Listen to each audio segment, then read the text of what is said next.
Martin Brunson. How did you get introduced to racing? My granddad, or my uncle, had a scrapyard and he was a stock car racer. And when I was born in 1966, he took me stock car racing before I was 1 year old. How long have you been going racing for? Since I was 1 year old. Don't remember it. It's alright, I've been going since I was like 9 days old. So. Oh, cool. We're the same then. Yeah. How long have you been racing for? Since 1984, so 42 years. I think I've had a couple of years off here and there, but basically I have a go every year.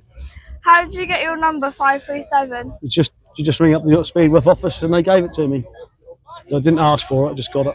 And I've had it since 84. Favourite track?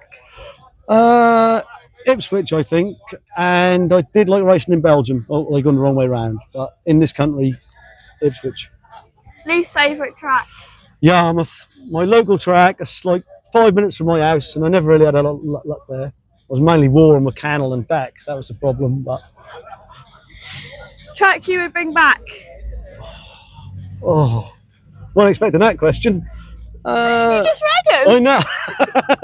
I wasn't expecting that question earlier in the week. I would say Bradford. I've only been there a couple of times, but it's nice there.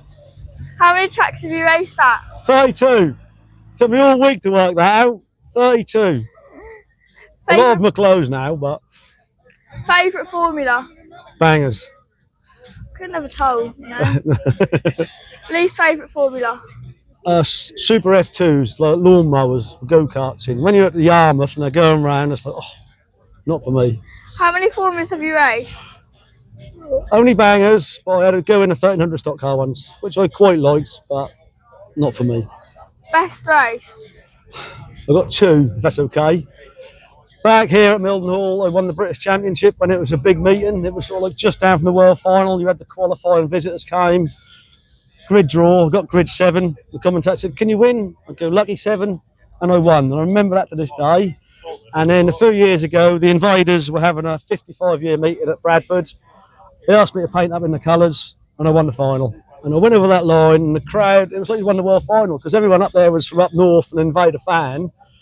It was phenomenal. I just can't explain how good it was. And I come back to the truck, and there's about 50 people around it.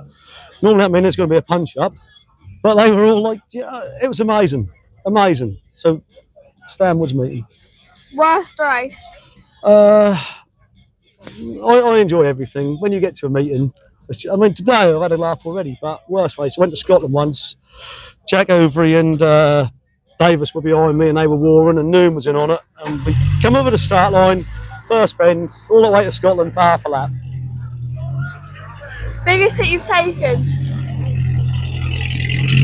That was Kingsling by Skinno. We were warring with the Freestones and Skinno. I done one of the Freestones. Skinno done me, and I borrowed a car from a charity thing, so it was hardly built, you know. And then Skinno done me, smashed the car up. Then Sage come in, done him, and it was getting shorter and shorter. And then another Freestone come in. Then Speedy come in, and there was like nothing left of the Granada. That's the worst hit I've had to take. Biggest hit you've given? That would be to the man who's in charge of Bangers, Dean Wood.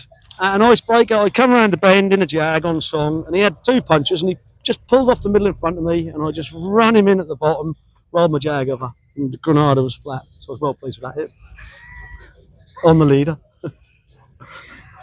Within your racing career, have you ever thought of giving up?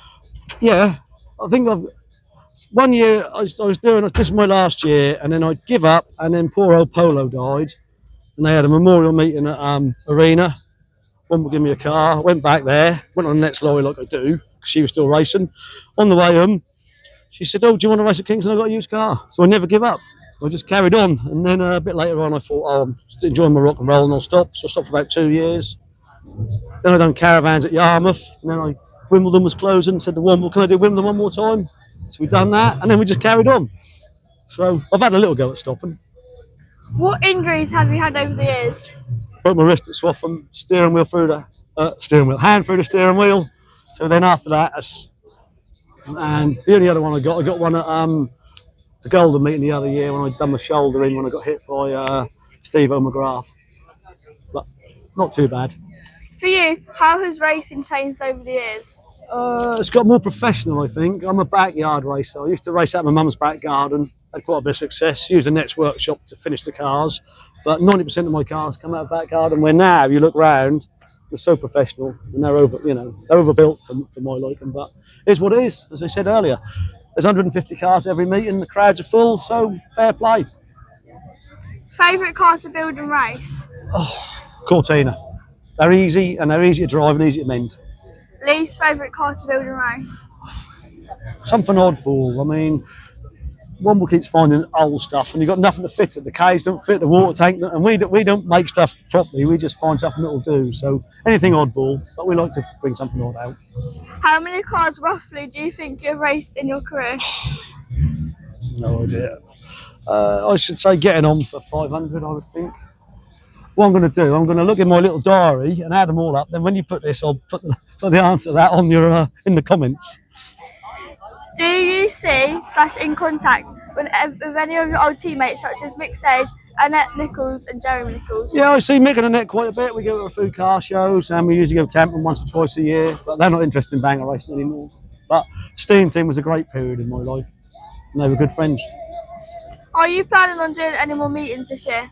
Yeah, we like to do 3 or 4 a year. So I'm going to do the Mushy meeting, the Keefe meeting at Aldershot, just the Granada meeting. So, we're still at it. Womble's got plenty of stuff to keep me going. And while we're all having fun, we're happy to carry on.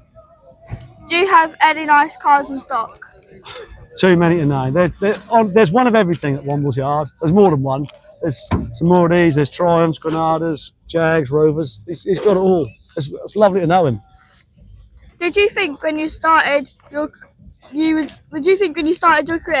still be racing to this day? Not at all, no. I just started racing like you did. You had a trailer, you got a car, took the windows out and off you went. It was a bit of fun. Then all of a sudden, somehow you become quite good. I use that term loosely. And then it just takes over your life. And here we are. Can you tell us a bit about your car today? It's 60? No. Womble got it off bleach. We put the engine ourselves. Just a lot of welding. We thought it was okay, and it wasn't. So it took about 4 or 5 weeks to get ready. And there it is, original engine. What are your plans for the meeting? I always like to finish the first race if I can, because then you think you've had a good day. But in my head, I think I'm probably going to win the race. And so long as I spin some people out, we're happy. I don't want to drive into parked cars. I want to flick a foot out, keep an eye on me. Are you excited to see how the meeting is today? Yes, I'm always excited.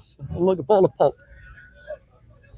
And I would end the interview saying thank you. But Excellent. But I think there's only one right way to end it and saying happy days. Thank you.